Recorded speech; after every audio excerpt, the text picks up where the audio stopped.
Halo semuanya, kembali lagi bersama saya Vincentia Unitarande, NIM 1803030106 semester 6 kelas C regular pagi Sosiologi Fisip Undana.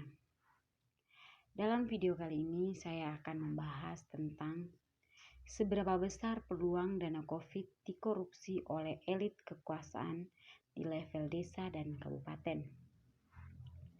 Pertama-tama kita mengenal apa itu korupsi.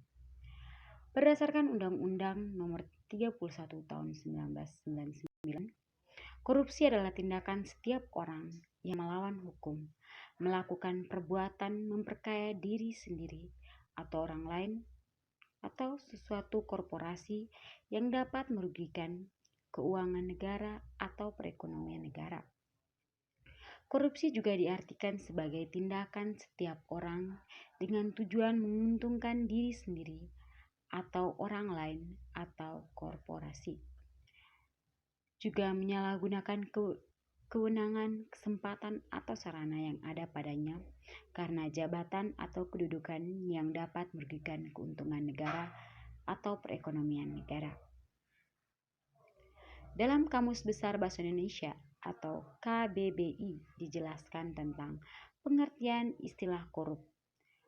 Korup merupakan kata sifat dan korupsi adalah kata benda. Korup adalah buruk, rusak, busuk.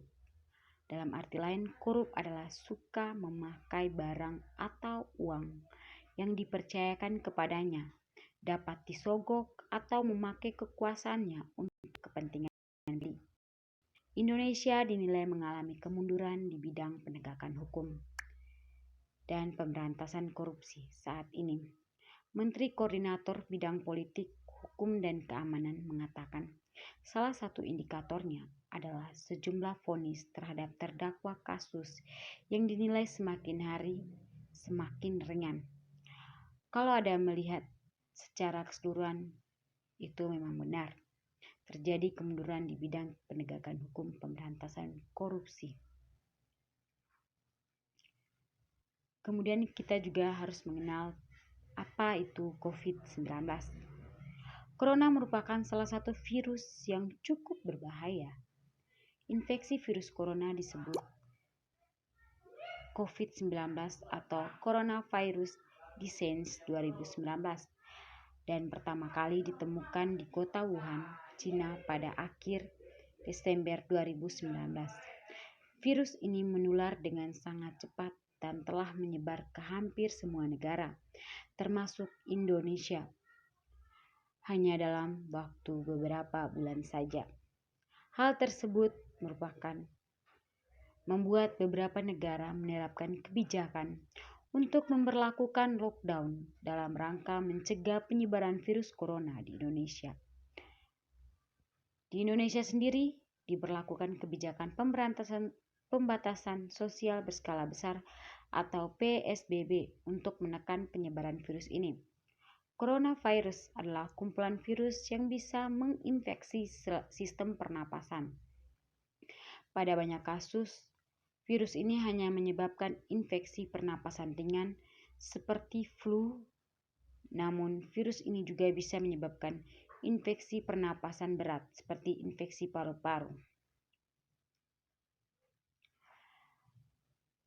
Dalam topik kali ini, saya akan menjelaskan seberapa besar peluang dana COVID dikorupsi oleh elit kekuasaan di level desa dan kabupaten.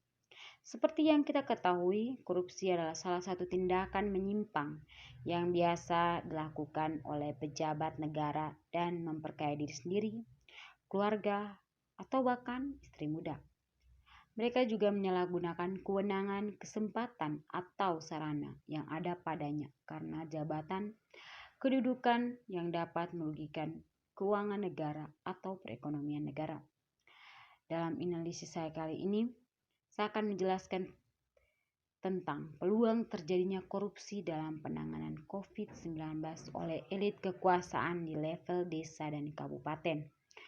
COVID atau virus corona merupakan penyakit yang disebabkan oleh jenis coronavirus baru yaitu SARS-CoV-2 yang dilaporkan pertama kali di Wuhan, Tiongkok pada tanggal 31 Desember 2019.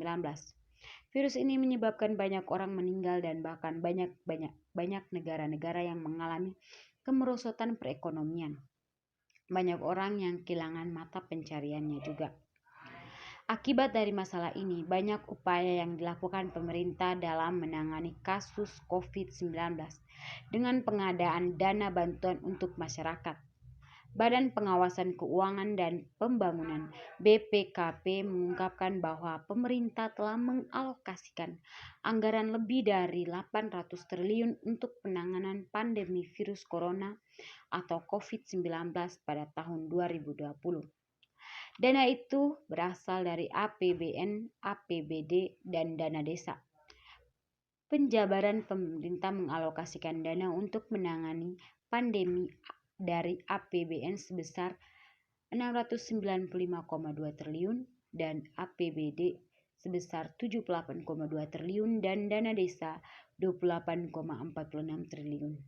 Artinya total dana yang dianggarkan mencapai 801,86 triliun. Dari APBN yang sudah teralokasi kurang lebih 695 triliun, dari APBD kurang lebih 78 triliun, dan dari dana desa kurang lebih 28 triliun, sehingga total alokasi mendekati atau sekitar 800 triliun. Ketua Komisi Pemberantasan Korupsi (KPK) atau KPK, Fairil Bahuri menyatakan mustahil bisa mengawasi penggunaan anggaran penanganan COVID-19 hingga ke desa-desa. Karena itu, Fairil meminta masyarakat proaktif melapor apabila menemukan dugaan penyalahgunaan dana penanganan COVID-19 di desa masing-masing. Laporan dapat disampaikan melalui program yang dicetuskan oleh KPK, yaitu Jaga KPK, yang dapat diakses melalui situs Jaga ID atau aplikasi yang bisa diunduh di ponsel kita. Beberapa kasus korupsi bansos tersebut menunjukkan bahwa dana bansos yang seharusnya dialokasikan kepada masyarakat yang terdampak pandemi COVID-19 sangat rentan untuk disalahgunakan oleh para pihak yang tidak bertanggung jawab. Penyebab terjadinya penyalahgunaan dana bantuan sosial disebabkan oleh beberapa hal. Yang pertama, database yang kacau, di mana hal ini terjadi karena data penerima bantuan sosial yang simpang siur. Selalu terjadi penerima ganda dan data yang fiktif. Kedua, lemahnya pengawasan tidak membuat skema yang serius untuk mengawasi dana bansos mulai penyaluran hingga pelaporannya.